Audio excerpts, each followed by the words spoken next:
Yeah, I've seen that. You got a, what was it, a boxcar or something?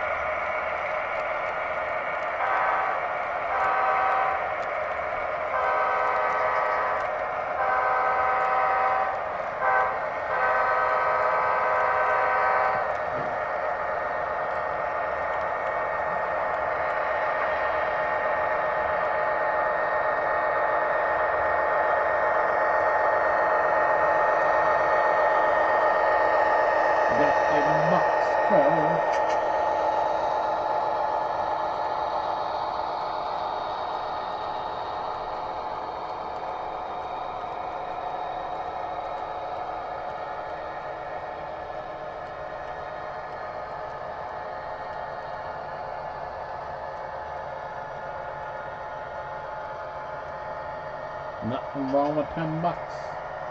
$10 is $10.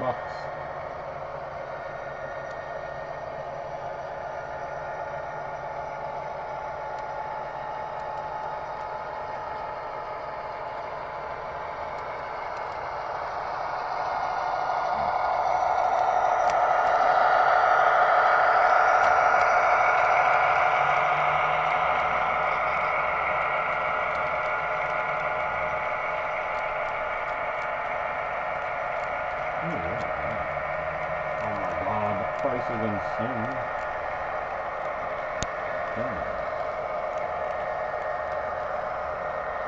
What we got here?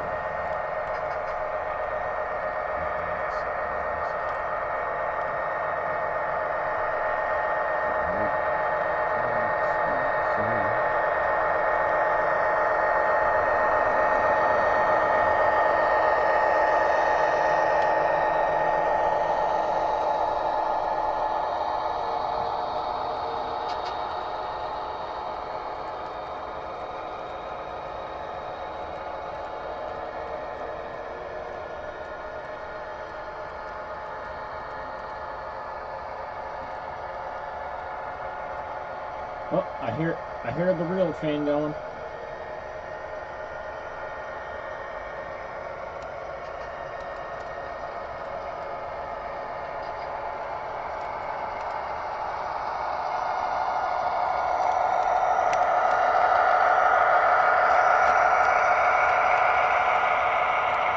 Hey Michael, hey George.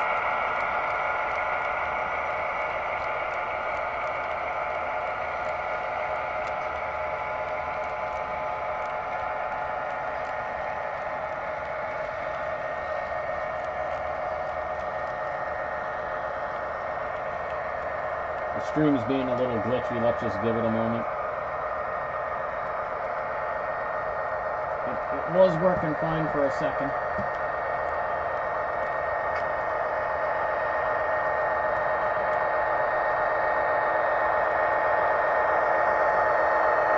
Oh, no, I think it's good again. I just got a little hiccup.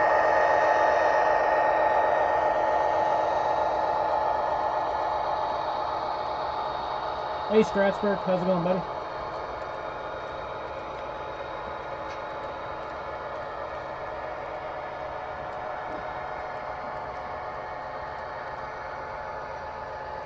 We got two very accident-prone railroads going this evening. CN and NS. Nothing can go wrong. Absolutely nothing. It's all good in the hood.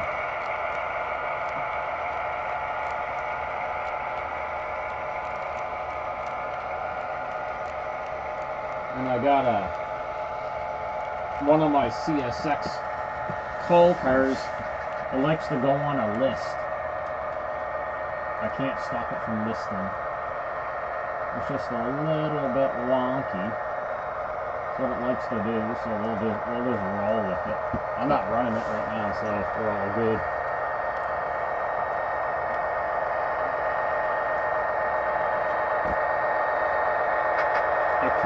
It can stay on its list.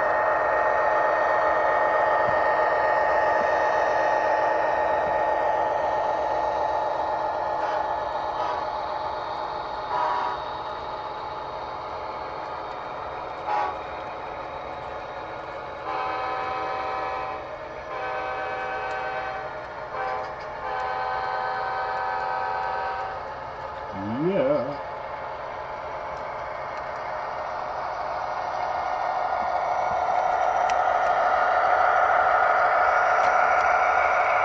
Oh yeah, I'm not surprised. Well, here I can mute one of them.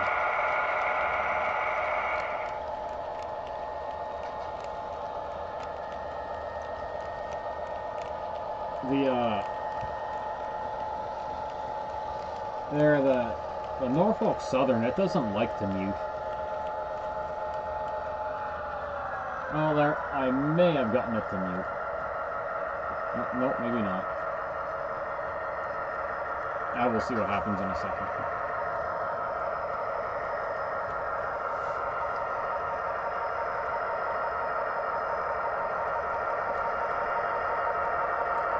Oh, that's not too bad.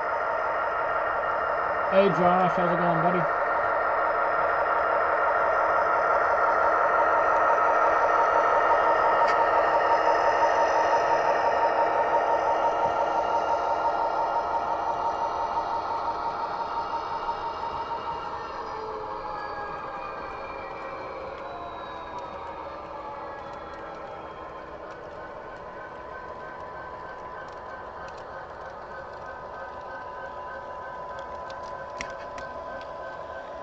I'm trying to get Norfolk Southern to mute, but he is not.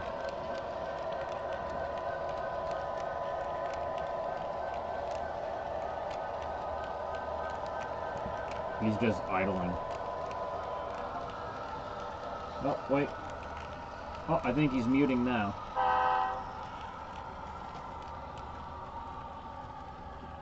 I honestly don't know what he's doing.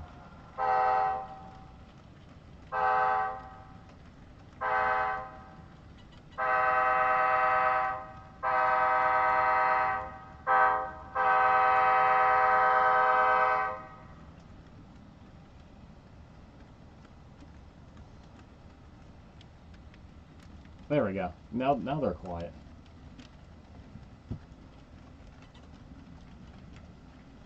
I don't know how the previous owner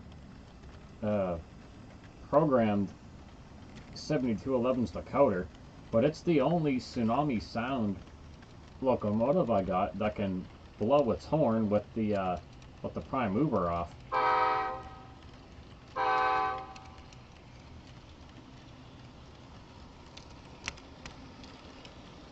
One can do wonders with when you know how to do that kind of stuff.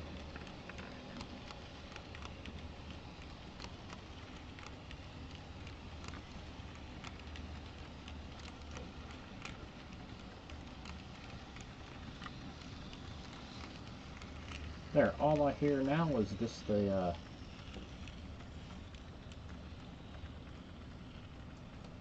trains going along the tracks.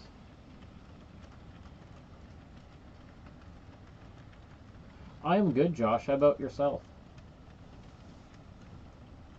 I'm a bit tired today, but I'll survive.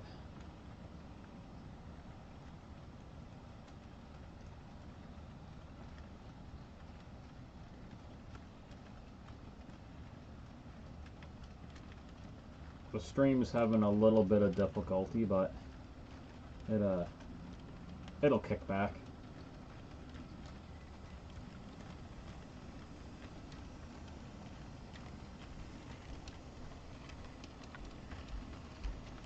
It should be fine. Give it a second here.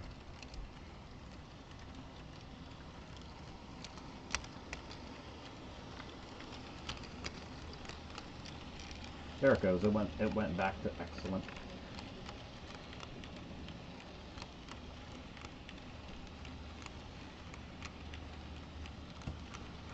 What are we at today? We're at... Let me look at the date. The 17th. A little over a month until the train show.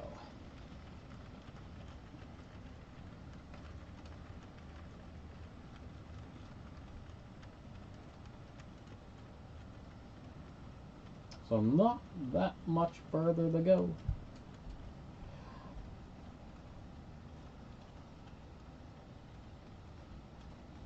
Okay, if it's working fine on your end, that's good. I did message David. He might have fell asleep. That's very possible.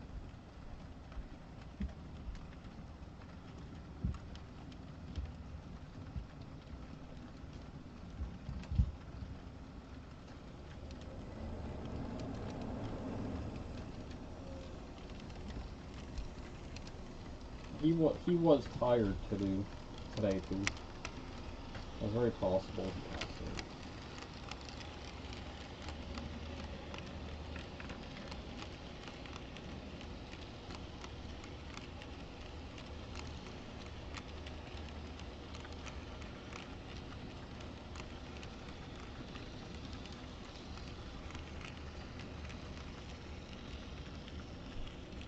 I mean, the trains are like, the trains are so quiet without the sound, it's crazy.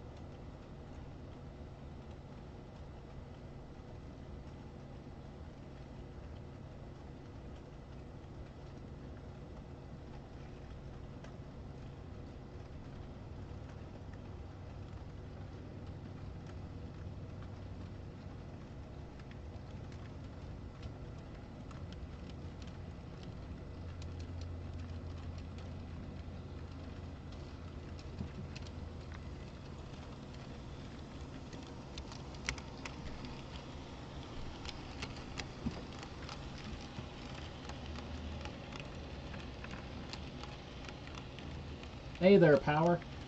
I just noticed you popped in there. Oh, I wasn't watching the chat there for a moment. I was checking my email.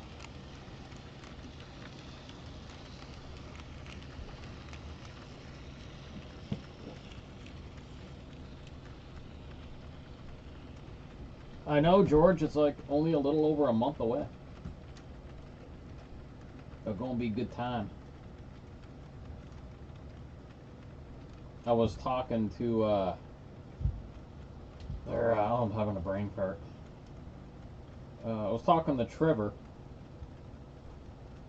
He's one of the big vendors there at the train show, and he said he has like a crazy overstock of Cato Unitrack HO scale and N scale. So I'm pretty thrilled about that. Oh, there's David. Okay, we were a little worried you fell asleep, but I mean, I don't blame you if you did.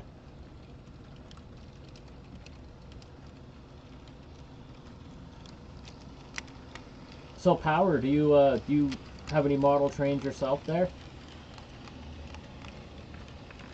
Have you been in the hobby for a long time, or just getting into it, or?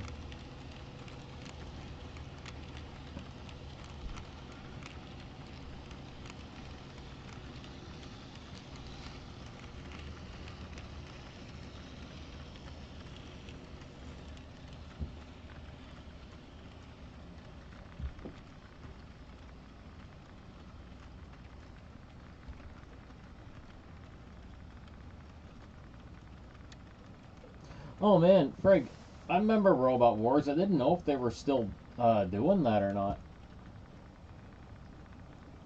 I know if they're still doing it, man, that's been on for decades.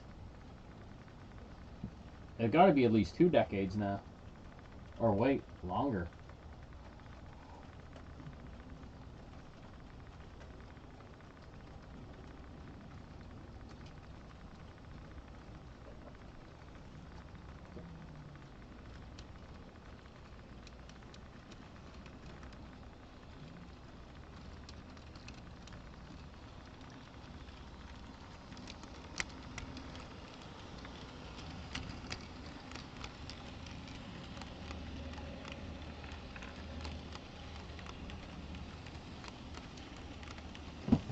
Oh, the robots probably got even more sophisticated.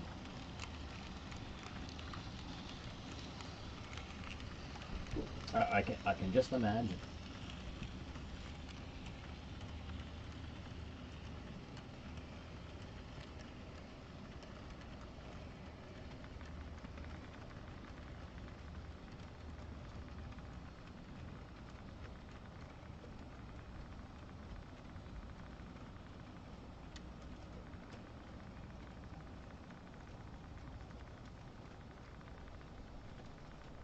Man, I remember when I used to watch WWF all the time.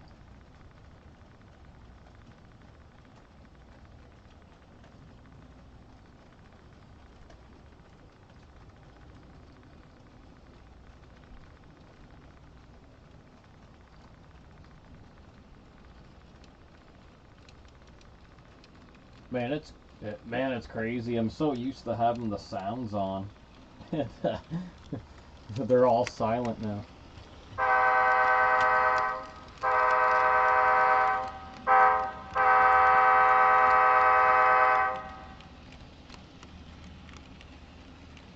David, I don't know how the previous owner did the CVs on that NS locomotive, but it's the only Tsunami 2 locomotive I have where you can shut the prime mover off but still use the other sounds.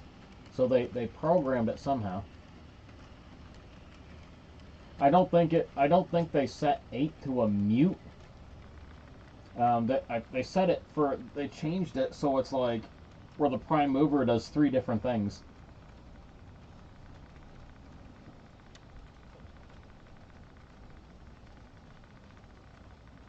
Hey Logistics, how was your long weekend?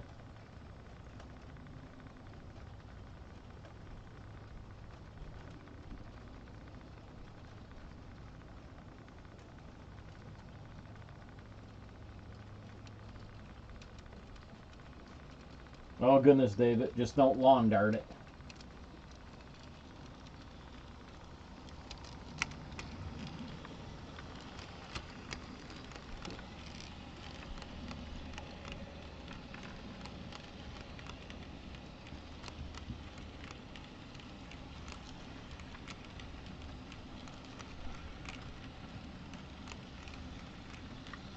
I got no special drinks with me this evening. I'm just having a drink of ginger ale.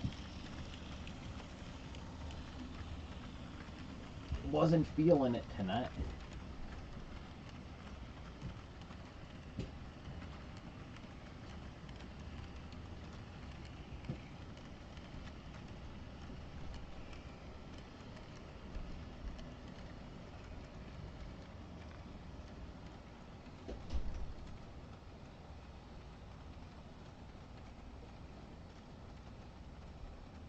Oh, you went tubing? Oh, that sounds like fun.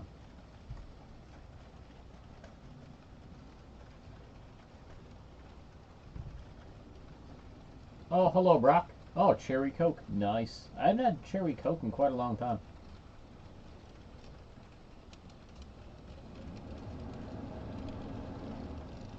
Yeah, me and Lauren, we just kind of in the evening there. Well, she worked all weekend, but when she got off work there in the evening, we just watched.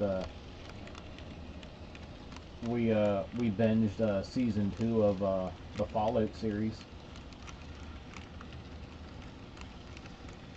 and then we watched after that. Well, this was yesterday. We watched a newer documentary on the Edmund Fitzgerald. We were talking about shipwrecks, and she said she didn't know too much about the Edmund Fitzgerald. She didn't know much of the story. And I was like, well, there was a newer documentary that was done just about 3 months ago, and turned that on. A long documentary, pretty long. It was about almost 2 hours, like an hour and 52 minutes long.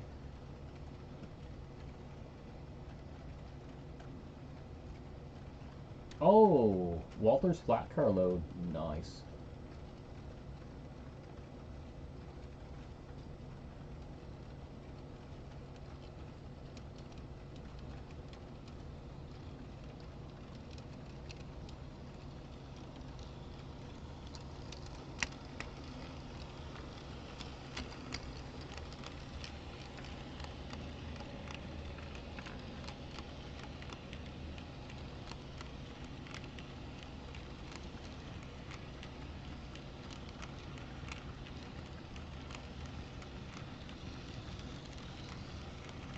Oh, that's pretty cool, bro.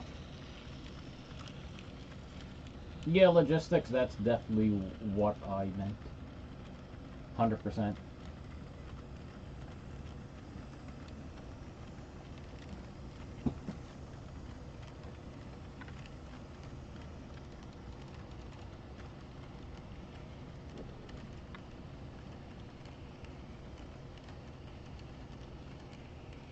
785. Ooh, nothing wrong with that. A sweet deal is a sweet deal.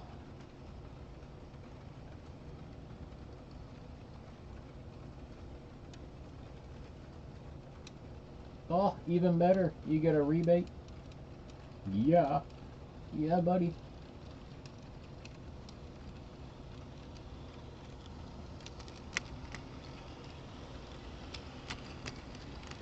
Oh, man. I seen, for the sun deck layout, me and Dave were at Value Village.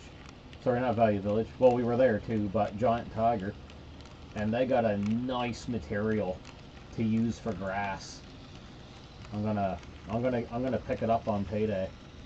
Well, basically, it's outdoor carpet, but it looks like the equivalent of what you can get for grass for the hobby, and it's a big roll, and it's like 30 Canadian dollars. It's so much more cost effective than so many other options.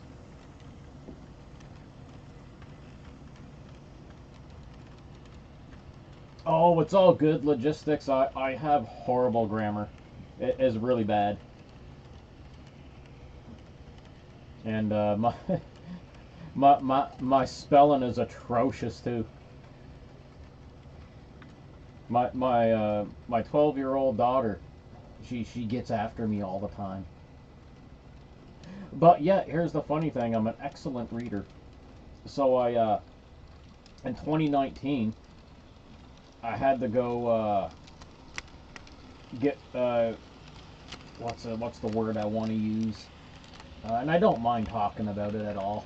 So I went to go see a psychologist or psychiatrist, one of the two. I get the two confused. Just to get like I had to get my my attention deficit disorder. I had to get that man, I'm stumbling for words here. I am pretty tired. But anyway, I had to go.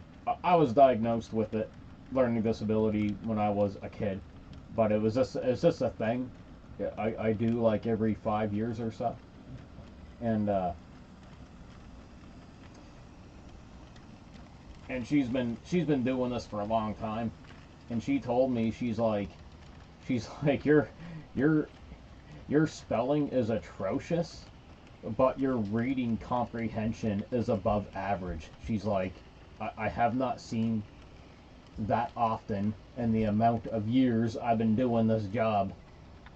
I was like, yeah, I can't spell for shit. Yes, reevaluate. Yes, exactly. Oh, there's Broheed.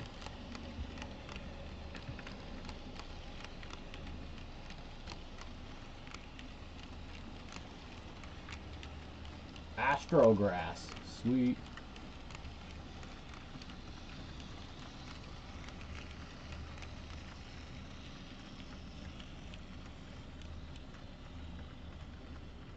Oh, there's Kaboosh. Hello, Kaboosh.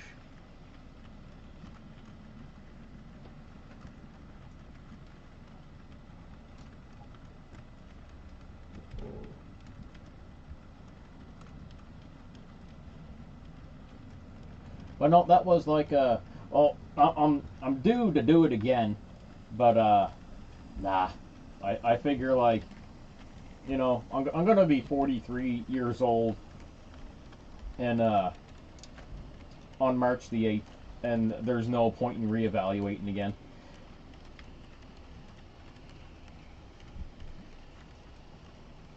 And the big reason why I got it done in 2019 is I had to get it done in order to get funding for well, yeah, in order to get funding for the tractor trailer school. I went to college twice in my life. First for IT, and that was back in 2010, 2011ish, and then I really wanted to do tractor trailers for a little bit, so like I say, I had to jump through a lot of hoops to get the province to fund it, because there is money in education. It just takes a lot of jumping through hoops, and I was set up with an organization called Career Connections, and they do a lot to help people with employment and college and everything. Not universities. Universities a different thing, but skills trades, right? And with their help, I was able to get the funding for tractor trailer school, and it was pretty cool. So that's my little story about that. Asshole grass.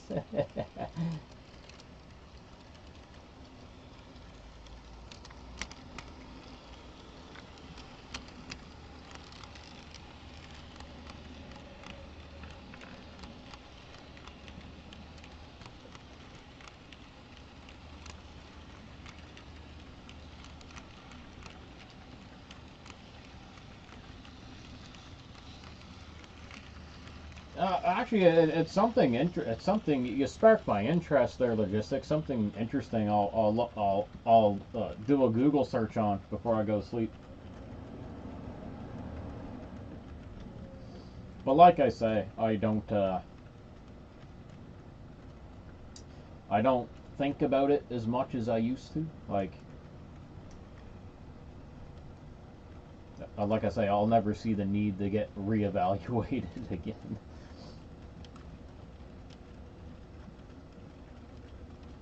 Not at 43 years old, anyway.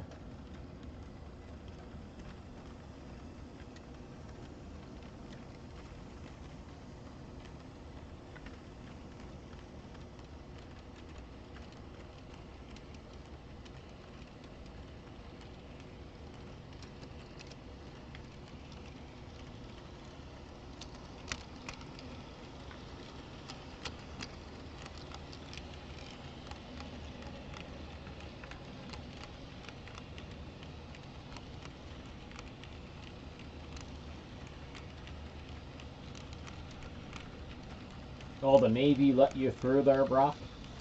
I think I mentioned, I think I was talking about it a couple weeks ago. Like, ever since I was a kid, I always dreamed, I was obsessed with aircraft ever since I was a kid.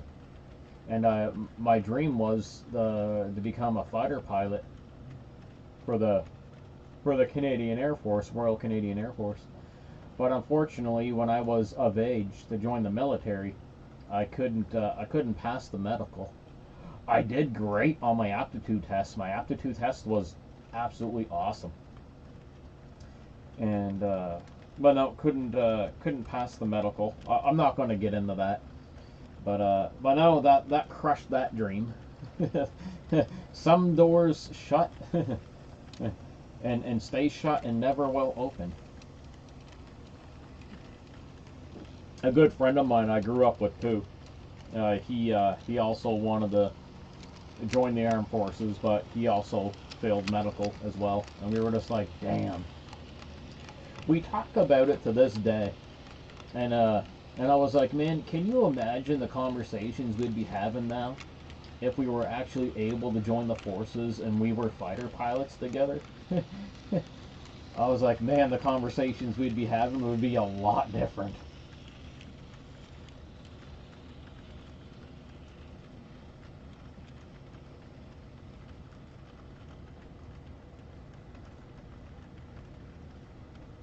Yeah, I love jets. I love aircraft there, Brock. Oh, you worked on a boxcar today? Sweet.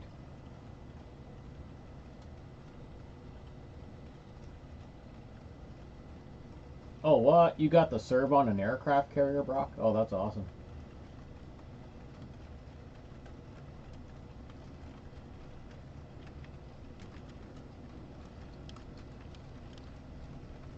Well, I can't speak. Oh, the George Washington. Oh, sweet. I can't speak for the American military, of course, but I do know the Canadian military, like over the past 2 decades, have definitely lowered their standards quite a bit. Like if I was 18, 19 years old now, I probably would have passed. And same with my buddy.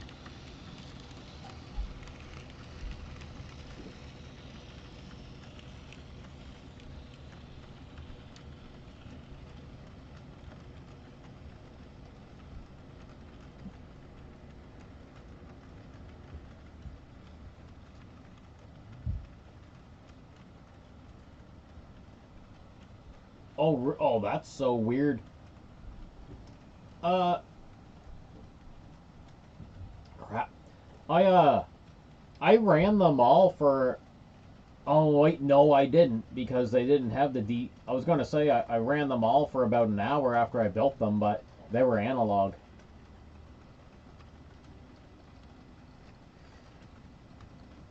You only you put the DCC controllers in them about what 5 months ago, something like that. You were living here when you did it.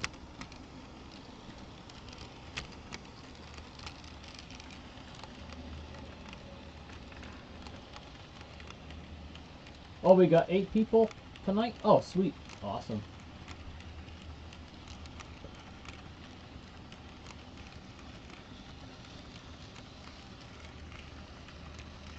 Oh, I'm just reading that now. Now, Broheed. Well, I grew up in military family, right? And my younger brother, he serves, he's stationed. Well, he's in intelligence, so he can't really talk much about what he does, which is understandable. But he took a posting up in Yellowknife, and it's permanent if he wishes to stay there, which he likes Yellowknife. The pay is good, so he's way up northern Canada.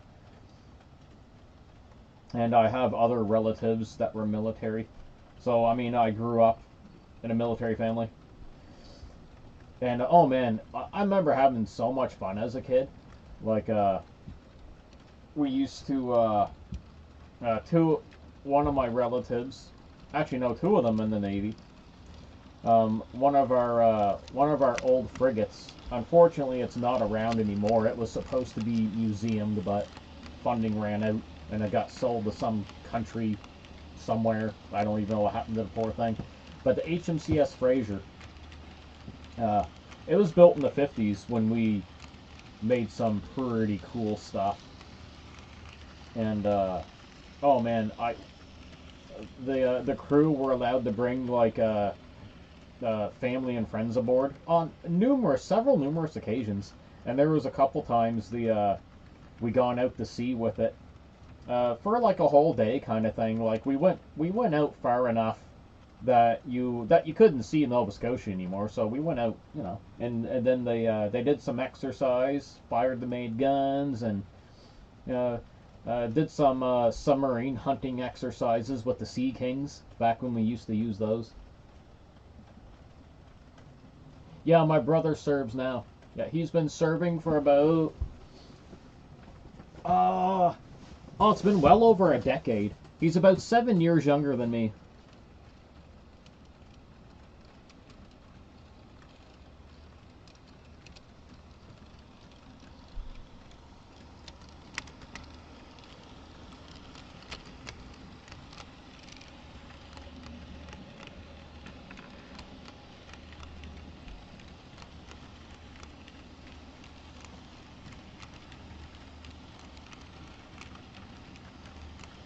Oh, George, you're familiar with the Fraser. Man, I spent so much time when I was young on that ship. It was, and it's so sad what happened to it.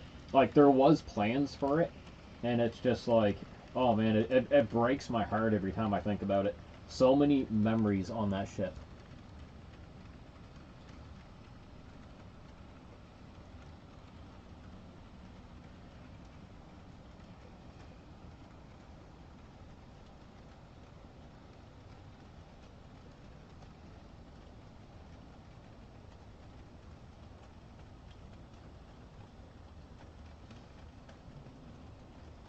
Yeah, and the stream's been somewhat finicky so far. It's been kind of, some nights are good, sometimes not so much.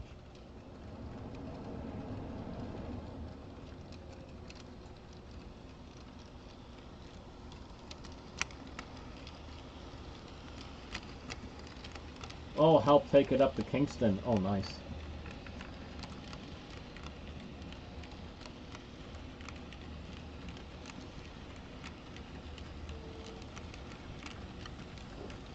Man, we made really cool ships back in the day. Like those class of ships. They were designed. They were, if you look up the HMCS Fraser. Oh, thank you, Railgun.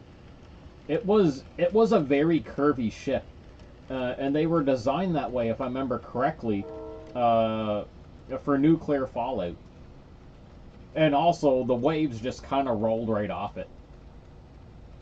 Like the hull was absolutely curved. I don't think that ship had a sharp corner on it. All right, logistics. Thanks for stopping in, buddy.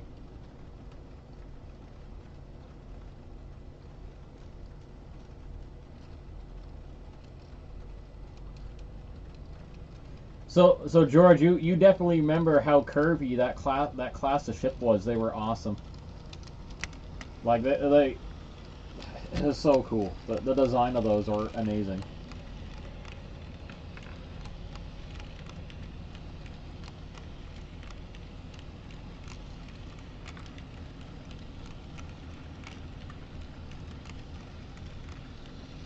Yeah, I just got a warning through YouTube saying not receiving enough video to maintain smooth streaming. It'll iron itself out in a second. We just gotta bear with it doing its thing.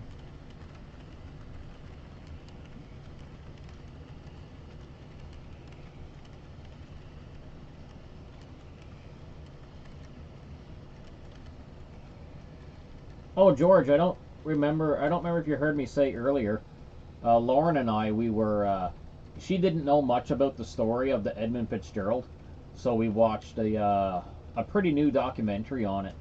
It's only 3 months old, and it was an almost a 2 hour documentary. I seen it before, but I was like more than happy to watch it again.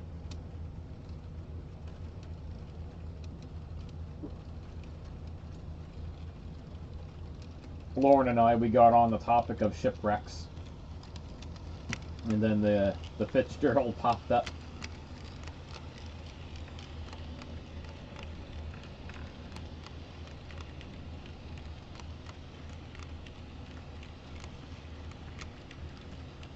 Oh yeah, man, that I knew it had something to do with Fallout and the way it just cut through the waves. It was like the ship was just so bloody smooth. Like anyone that's not familiar with that class, it just has to look at it. It is a cool looking ship.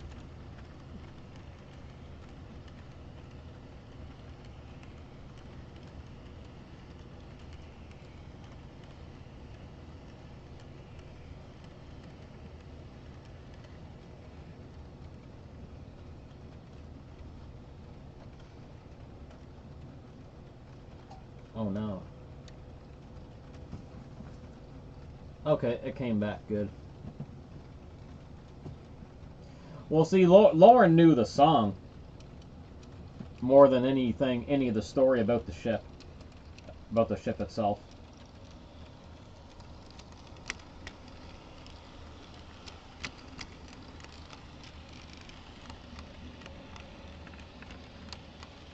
Even with all the dives that they did down to it, the three most common theories, none of them can really be proven.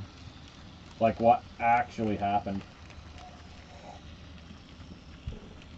But I mean, given his experience, the captain of the Anderson is probably most likely like right about like what sent it down so quick.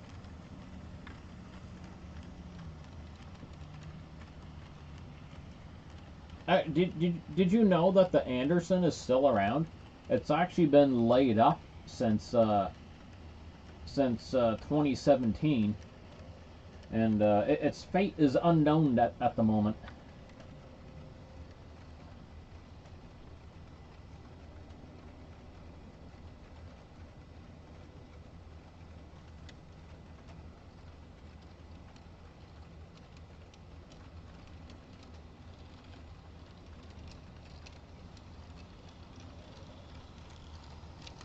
That's definitely one of the theories there, bro. He definitely one of them.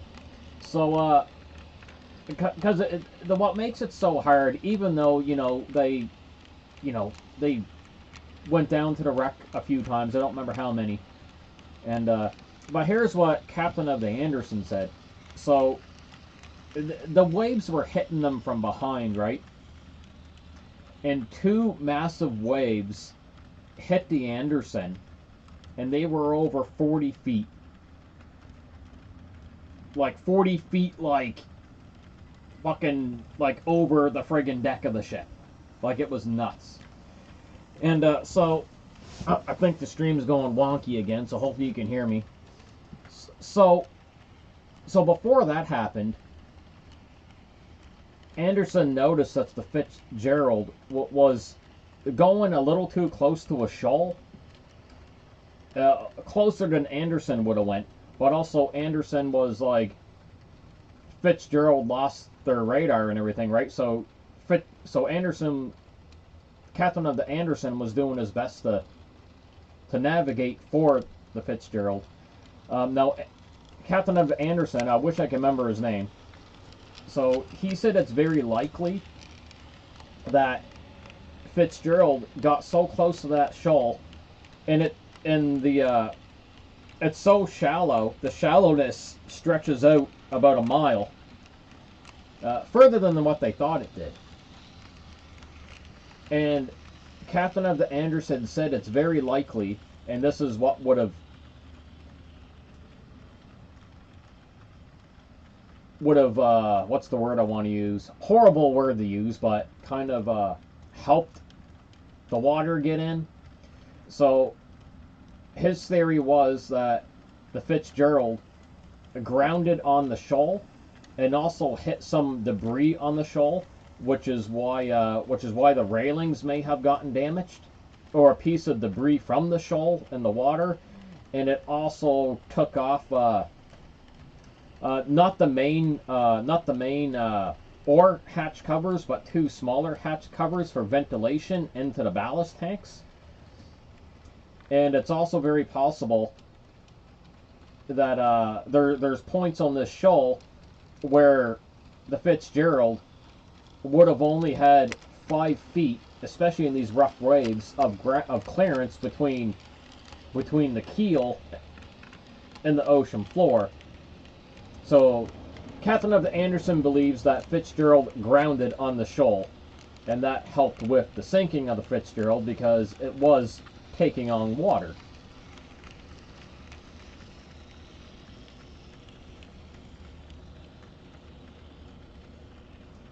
Well, he believes it hit the shoal like before it actually went down. Like this was a while before, but that's how they think the damage happened on the railing, because Captain of the Anderson said waves alone can't do that kind of damage to a railing. Something hit the Fitzgerald, and he thinks it was he thinks Fitzgerald grounded on the shoal like before it sank. Like this, like I say, the hitting the shoal was a while before it actually went down, but that's what started causing some of the flooding, and some kind of debris knocked two of the hatches that allowed water to get into the ballast tanks.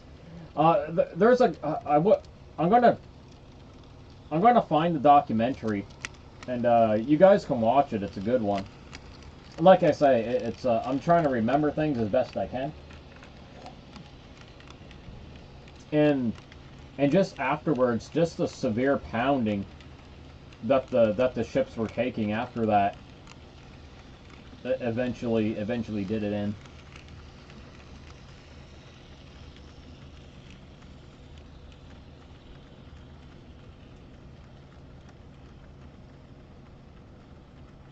Yeah, so that's what Captain of the Anderson believed. So later on, like after the shoal, because Captain of Anderson believes that it did hit the shoal. So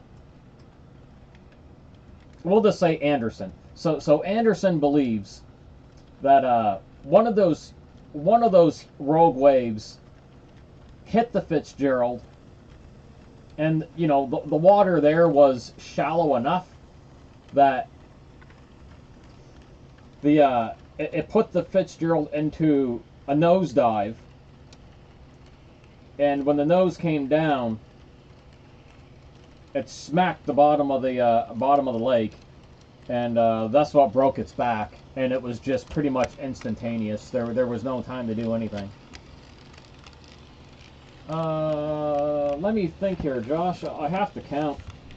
I got 1, 2, 3, 4, 5. I got 5 switches plus a crossover, so 5 switches. Let me count again. So okay, 1, 2, 3, 4. Nope, sorry, I got 4. 4 plus the crossover. Single crossover.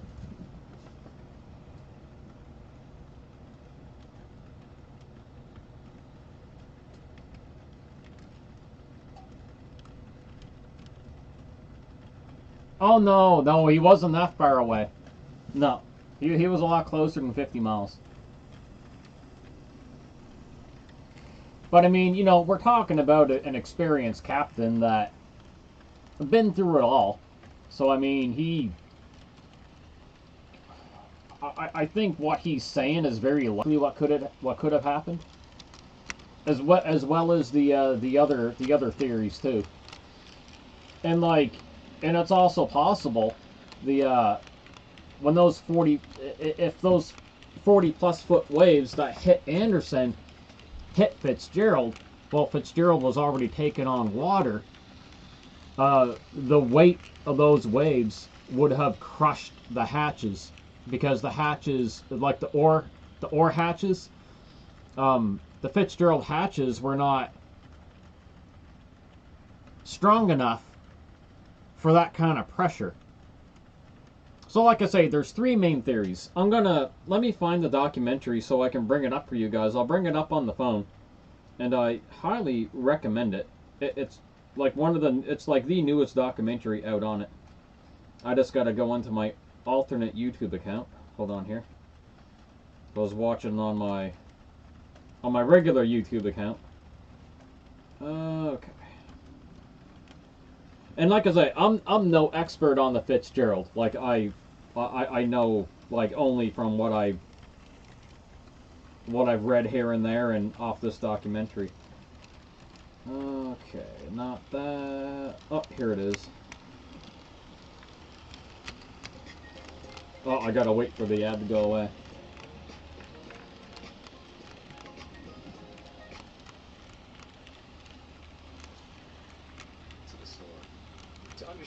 Actually, it was in visual sight. Like, there were many times where Anderson could see the lights on Fitzgerald, briefly, but the storm killed that. The storm was brutal.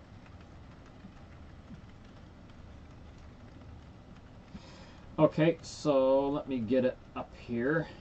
If I turn it sideways, nope, that ain't working. So the YouTube channel here, I'm gonna just hold my phone up here. You're not gonna be able to see it. So the YouTube channel is called Part-Time Explorer. A buddy's really excellent, by the way.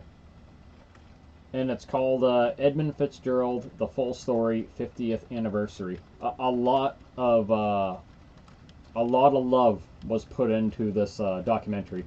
It's an hour and 52 minutes.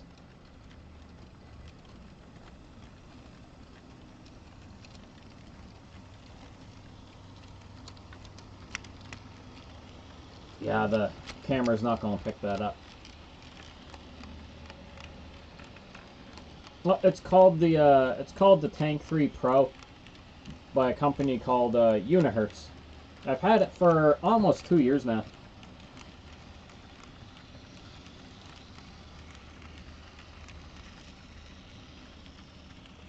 Good morning. Your favorite homo you love to hate. Oh my God, that guy. Jeez.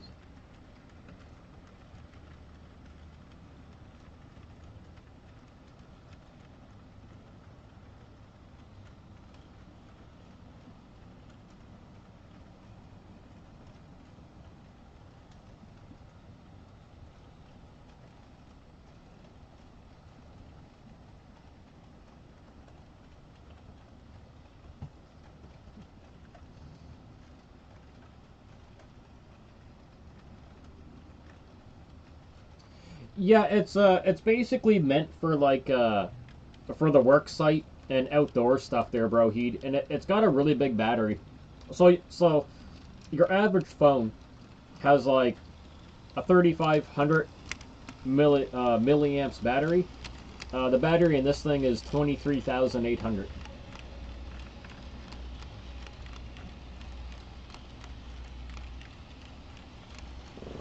And the overall specs on the phone is not horrible either. Like, I don't really know what to compare it to. Let me bring up the specs on it. So I mean, it's got a 1080p screen. That's pretty standard with phones these days. It's got 18 gigabytes of memory. It's got an 8-core processor. It's called the Dimensity 8200. Camera, It's got a 200 megapixel front, and then it's got a 1, 2, 3, 4, and then it's got 4 other cameras. It comes with a standard. It comes with 512 gigabytes of memory, expandable. So yeah, I mean, it is a beast.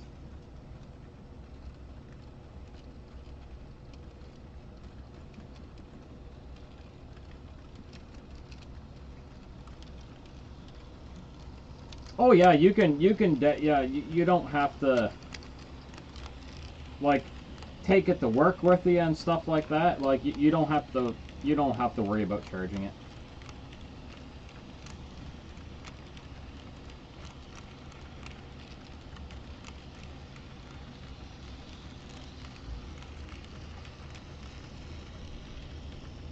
Yeah, I think most phones now have expandable memory, but I mean it's got other gimmicks too. Like it's got a massive camping light on it.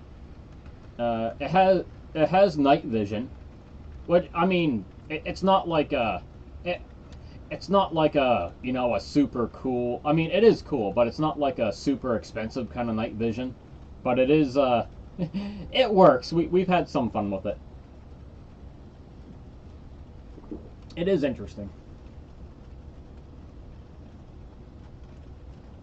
Like I say, I'm not a cell phone techie guy either. I just when I first heard about the phone, and I was in the market for a new phone, I was like, I gotta get this thing.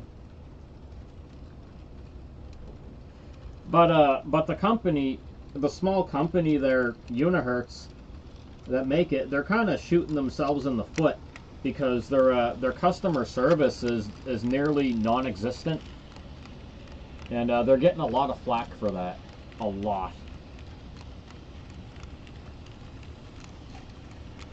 So if there's a problem with the phone, there's no one there to help you.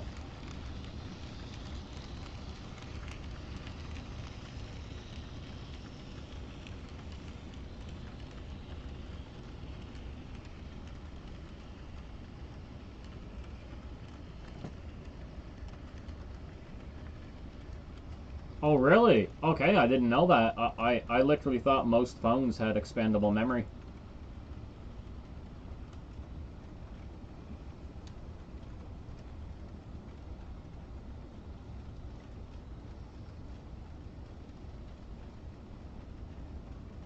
Boy, was I wrong.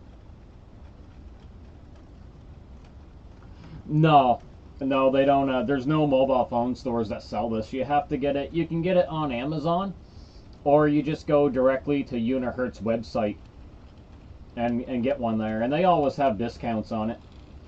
They make several different rugged phones, and there's other companies that make them too.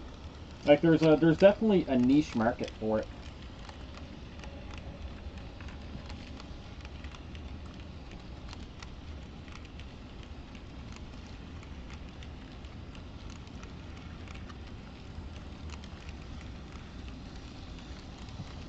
I gotta I gotta check the OBS there for a second to see what's I got. Well, it's telling me the kilobits per second is good, but I'm getting 8% frame drops for some reason.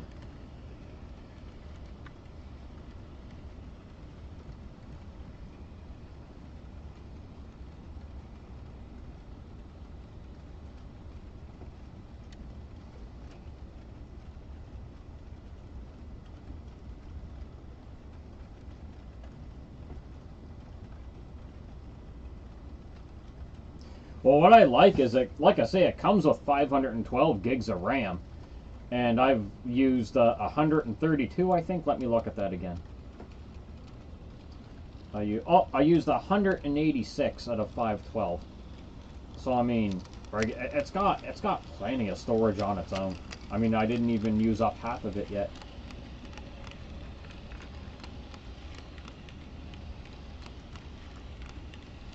Oh, one of the coolest features. I'll show you guys. I love it. You could probably get yourself into a lot of crap with this. Heh heh heh. Yeah, it's got emergency lights.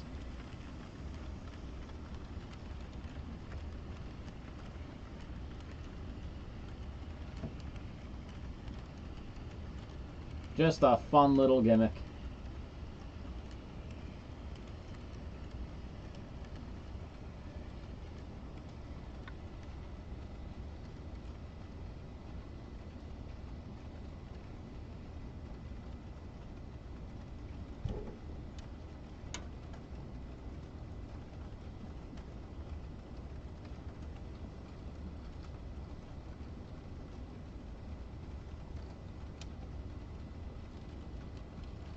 Yeah, the internet's the internet's on a bit of a wonk tonight, so there's not much I can do about that.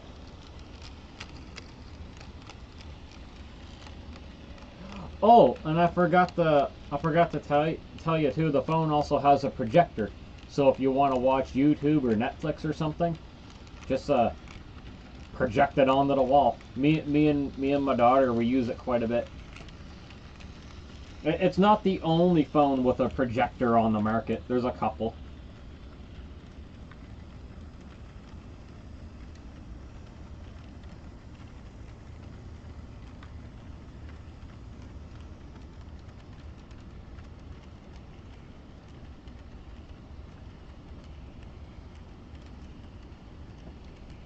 Yep.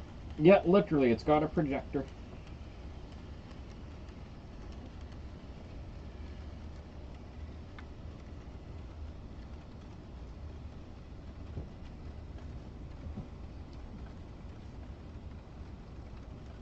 Yeah, I end with that. I do. The projector.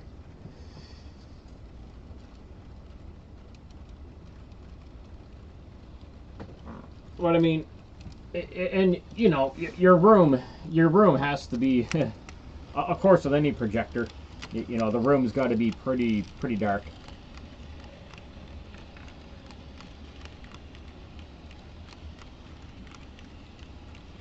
Like I say, the nearly 2 years I had the phone, I don't really have too much to complain about it. It does get a little glitchy. It's been fine over the weekend, but sometimes it has the phone software and the battery have a hard time communicating with each other. So like there'll be times the battery, for example, it'll go from like 80% and drop like right down to 40, but then it'll stay at 40% for like 4 hours.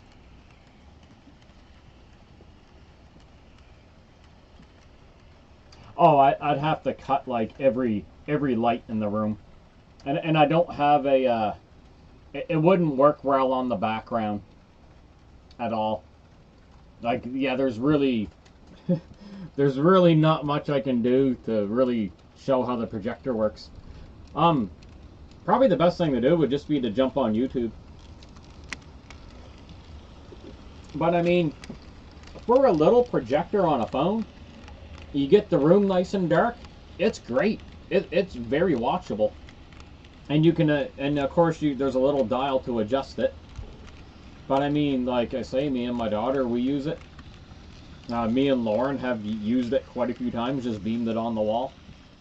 I mean, it's not like don't expect the quality of like, a high-end projector that you would get for like a home theater. But I mean, it's good enough. You can happily watch whatever you want to watch with it.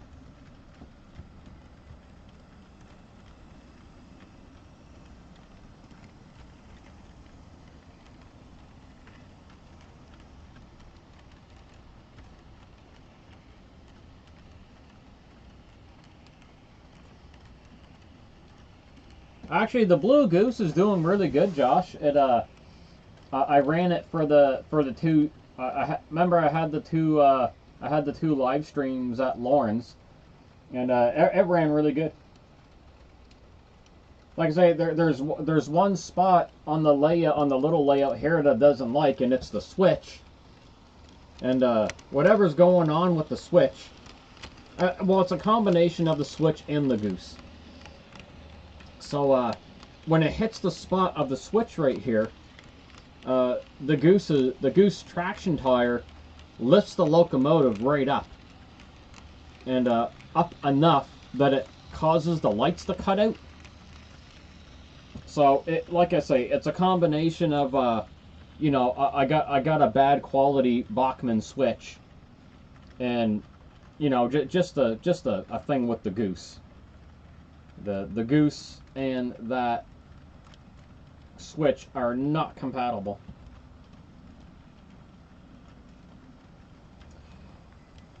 I do believe it's 720 there, bro Heat. I could be wrong. It could be standard definition, but I mean,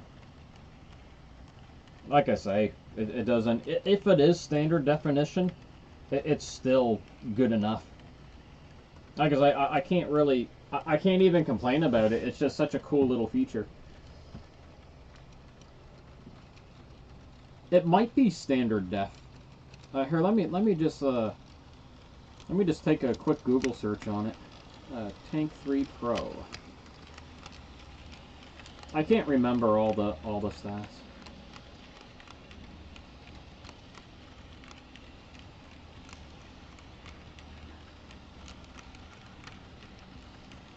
Okay, it's 720p. Okay, I was right. It's 720.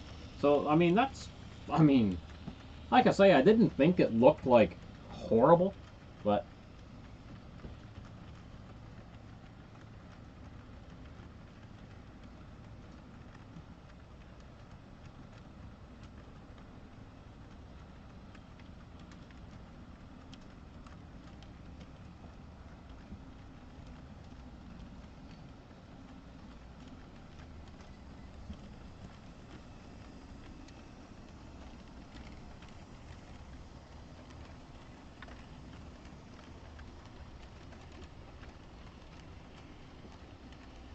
so literally the crazy thing literally does have like, I think 1, 2, 3, 4. It's got 5 cameras plus the infrared. So here, let me put it here for a second again. So we got 1, 2, 3, 4 infrared, and then there's the little selfie camera. Like it's got more cameras than you bloody ever need.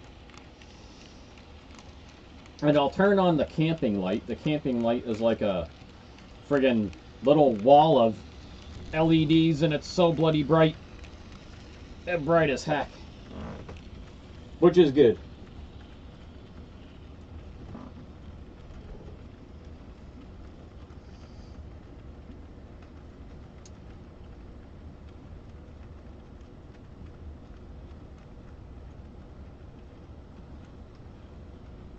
But everything's made in China, man, pretty much.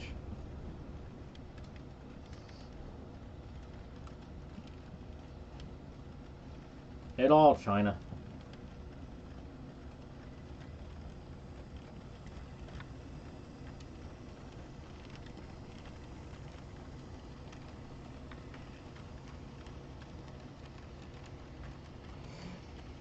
Yeah.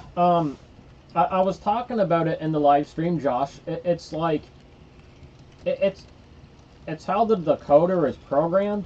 So the decoder on the Blue Goose, it's programmed to detect when the Blue Goose is on different elevations. So if it's going up, it's gonna chug harder, and if it's going down, it's gonna chug less, and then go in the coast mode.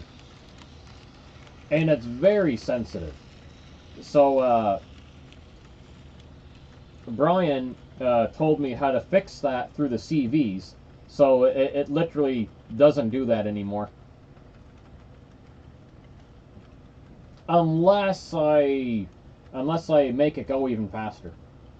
But yeah, so it's a thing. It's like it's working as it should. But now it doesn't do it nearly as much.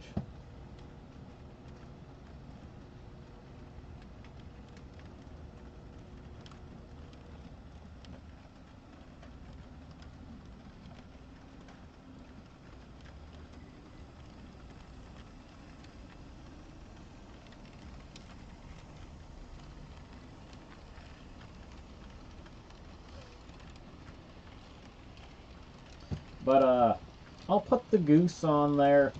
I'll get I'll get the goose going tomorrow. I should be able to stream tomorrow. I'll get the goose set up. I normally don't like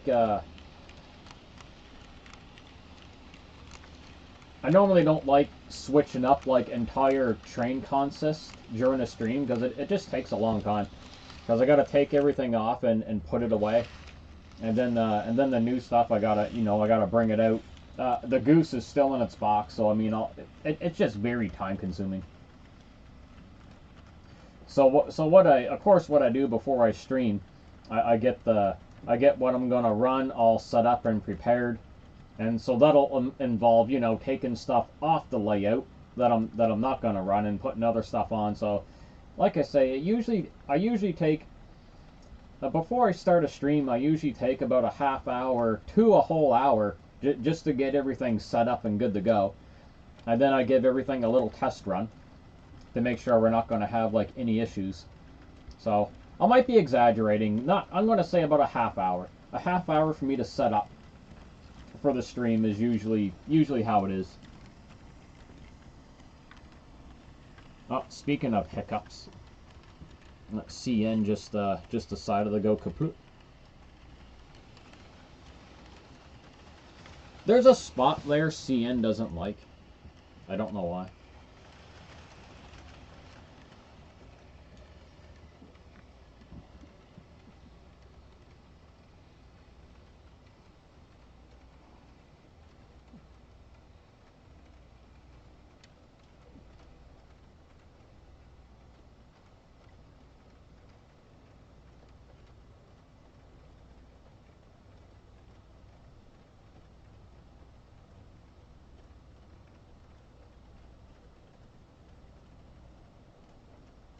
Oh no, I won't be buying. I got so many coal cars, especially for CP. That no, I won't be getting any coal cars. I mean, not unless it's a gift for my birthday, right? But I don't know what I'm getting for my birthday. Getting nothing. Where is my little rag I was using? Alright, let me just rip him over there again and see how he does. Let's give him 12%.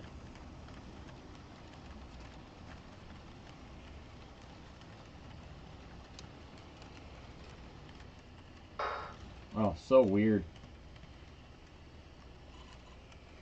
Yeah, that's not his fault. That's the Bachmann track is doing something odd. Alright, where did I put... Oh, the Clorox wipe is out in the car. I'm not even going out to the car to get that. Bachmann. Bachmann.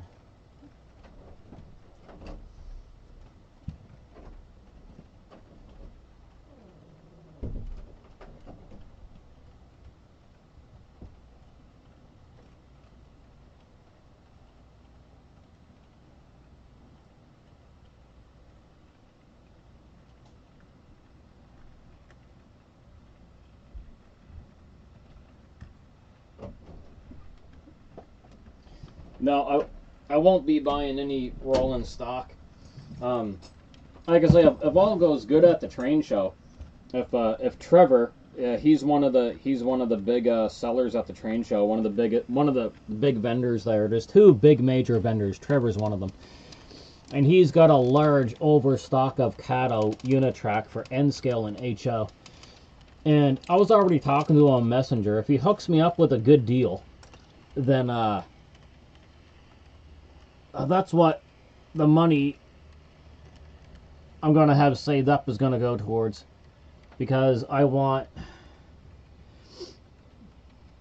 got enough leftover Unitrack for the inner loop on this layout. So, like I say, if Trevor gives me a good deal, I'll get 22-inch radius for the outer loop. And then all this Bachmann shit be gone. And I do apologize. I know a couple of yous use Bachman Easy Track, and you have, like, you have a good experience with it. Unfortunately, my experience with it is not the greatest. Especially the switches. The switches are horrendous. But like I say, and that's the thing about the hobby, and I definitely don't mind talking about it, is all our experiences are different, right? We don't all have the same experience in the hobby.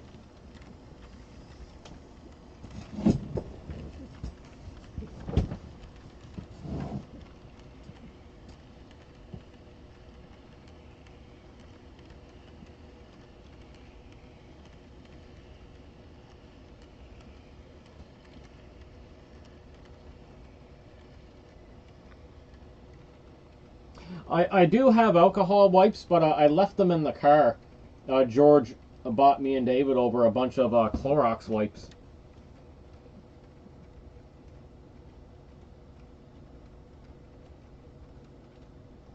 I do have alcohol in the spray bottle here. I got that too.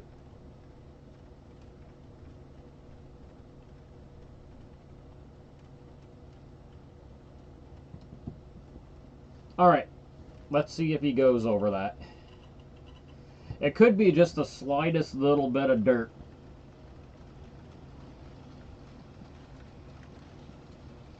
Could be a speck of dust. Yeah, he's good. It was something I couldn't see.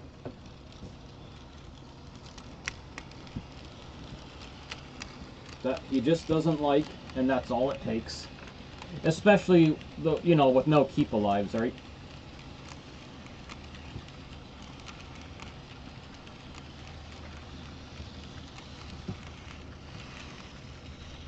So I got a pack of the Clorox wipes up at Lauren's, and a pack here, but like I say, I left them in the car.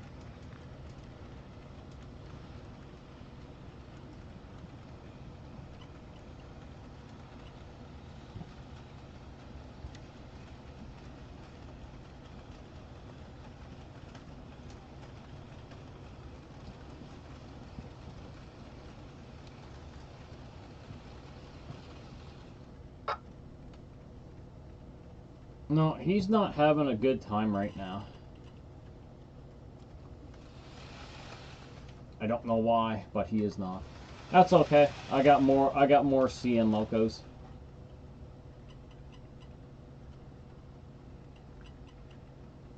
I can take him off for now. Actually, let me get him going a little faster. Let me put him up to 25 here, see what happens.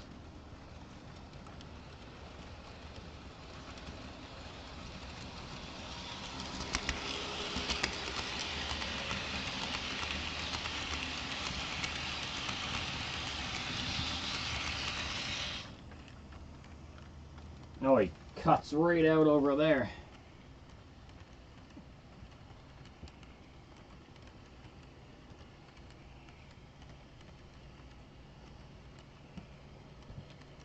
Although those keep alives will work on both if you got those capacitors, right? That's all they are. They're just capacitors.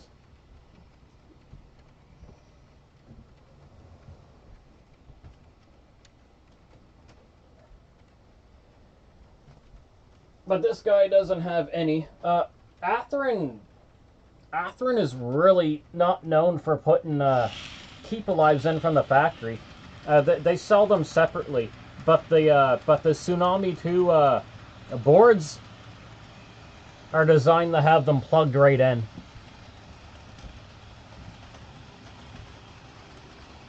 So they're sold as an option.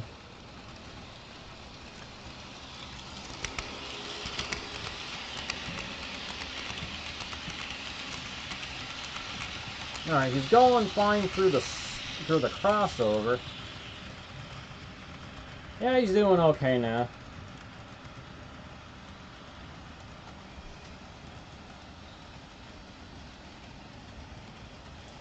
Like I say, it could have just been a speck of dirt. Random speck of dirt.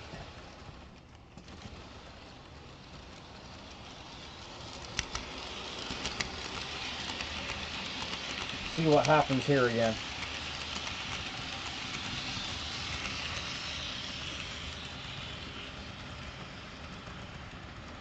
And he's a little shy right there. He's like, yeah, I don't know if I want to go around that.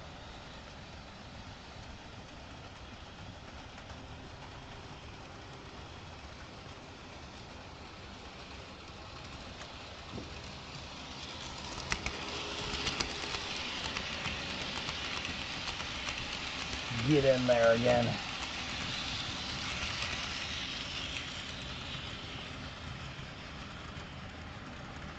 Alright, I'll put my thing back down here.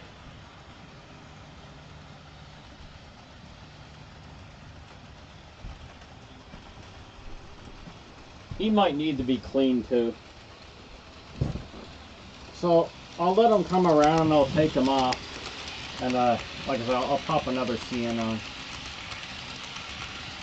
No, not really weird. Some are pickier than others, right?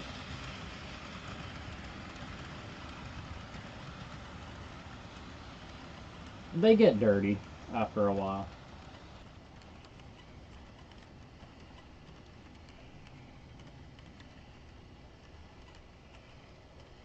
So that's okay. I'll just take them off and pop another CN on.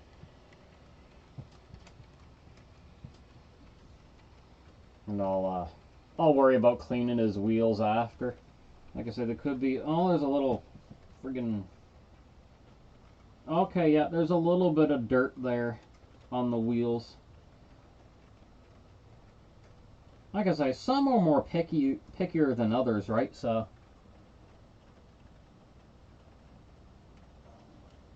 oh, it's getting closer though. They're getting closer. Yeah, I'm not going to clean his wheels right now, so we'll just put another CN on. No big deal.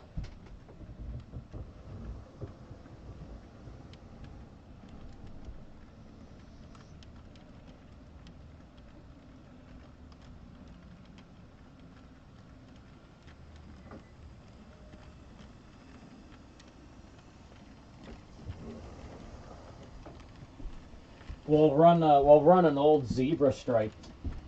We'll run an old C630. Hey, let me just power cycle here for a minute.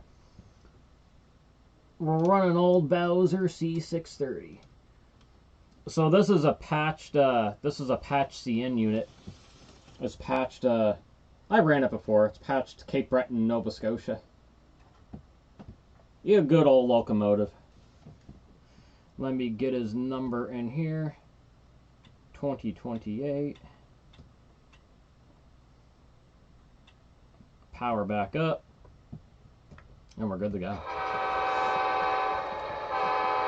Oh, here comes the sound.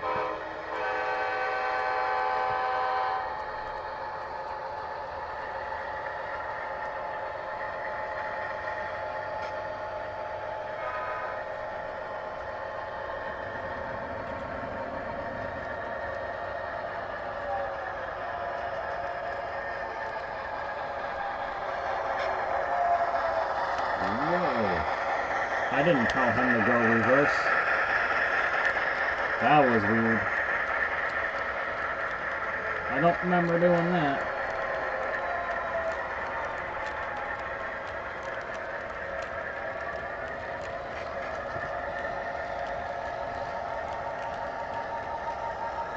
So if it's in Dieppe now, David, it should arrive tomorrow.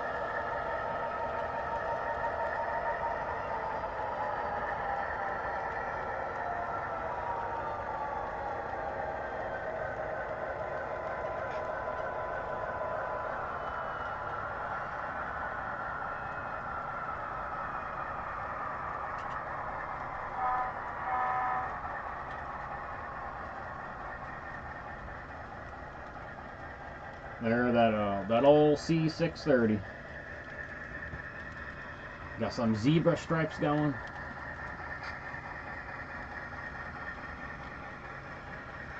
Well, then again, this is Canada Post we're talking about, so you know it could still it could sit in Dieppe for like a week.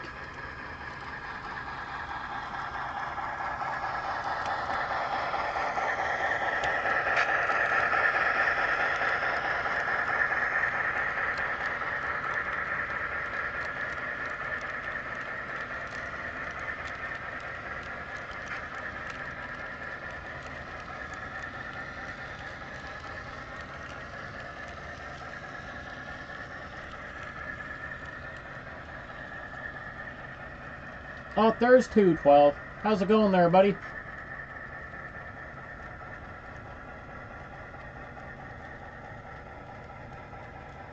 Oh, ye old Bachman.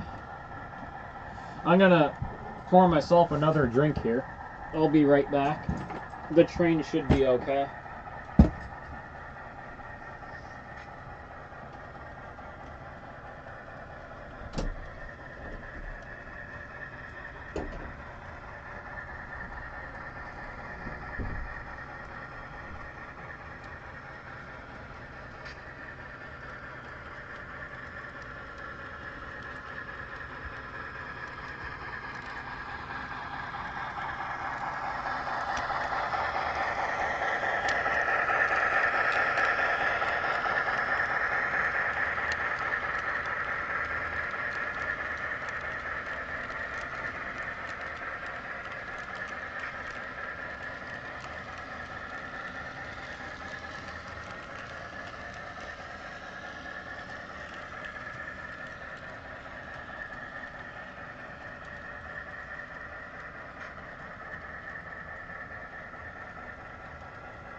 Alright.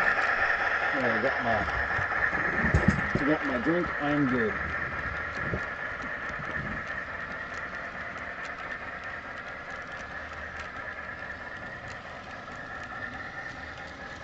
Uh, 212, I would say give it a good break-in period.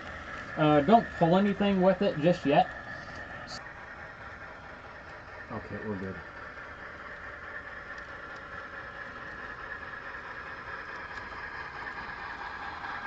No, it came back. That was OBS's fault, believe it or not. OBS failed and then came back. Yeah, okay, so let it go through a break-in period, forwards and backwards. So let it, so for an hour, let it go forward at varying throttles. So let's say for like 15 minutes, well, let's drop it into like, let's drop it in the quarters, right? So 25 minutes, let it go at about 10% throttle. And then another 25 minutes, let it go little higher throttle. So just like in increments throughout a whole hour. And then once you get an hour forward, do the same thing in reverse. Majority of new locomotives are naturally jerky at low speeds when they're brand new. It's a thing.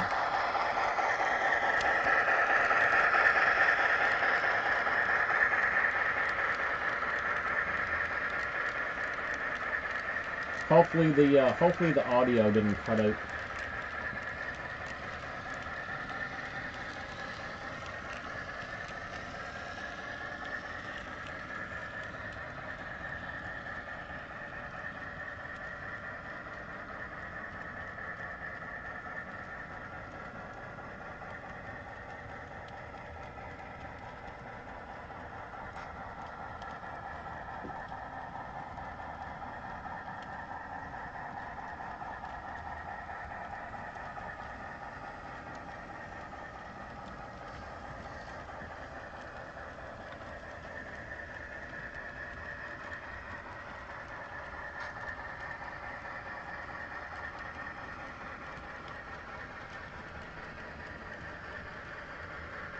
So yeah, sorry. I don't know what I'm thinking. 15-minute intervals.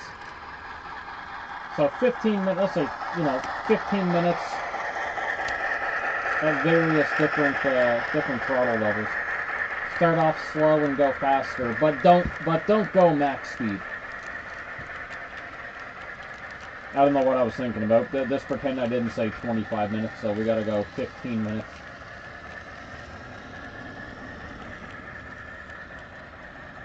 My brain be wonky tonight.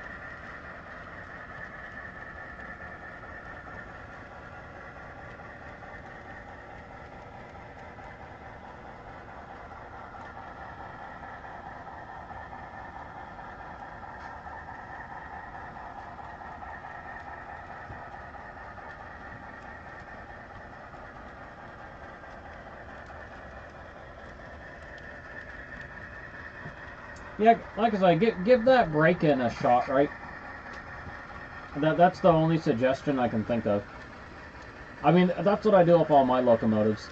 It gets an hour going forward at various throttles and an hour in reverse at various throttles. And anything that needs to be smoothed out is normally smoothed out after that.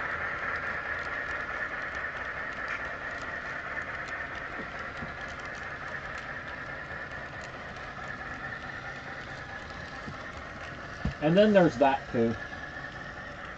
You can try a manual reset, see if that fixes anything.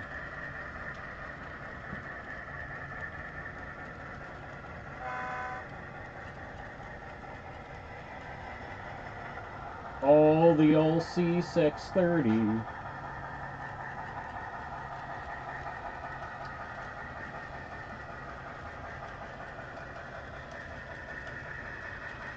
It's like it's going fast for this locomotive.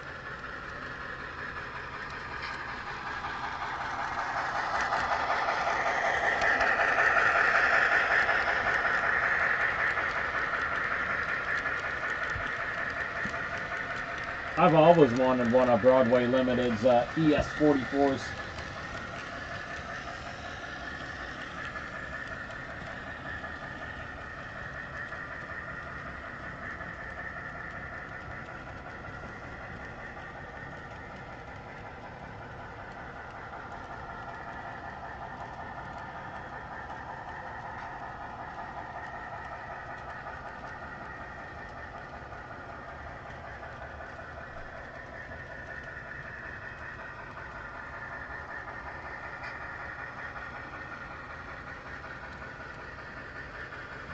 You shouldn't have to take it apart 212. If it's anything like the AC 6000, they might have made it easy to get at. You just the dynamic brake will pop right off, like it just comes right off like that. It might, I don't know. I would. The manual might tell you. I've never owned one of their ES44s, so I'm not sure.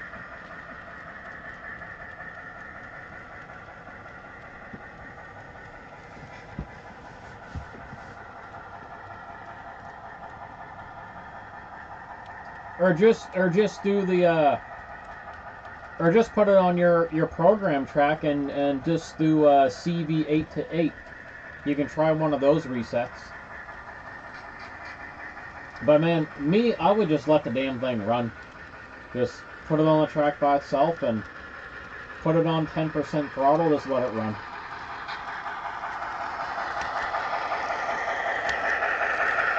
That should solve some jerkiness.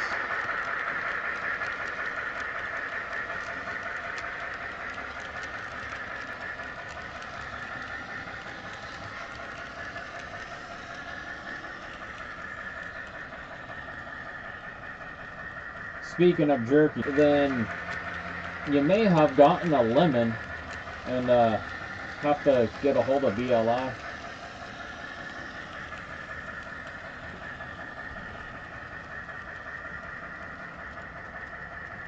Can you, 212, can you send me a video over Discord of it doing its jankiness?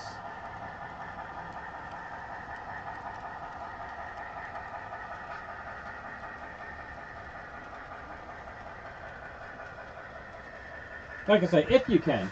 If you can't, it's all good.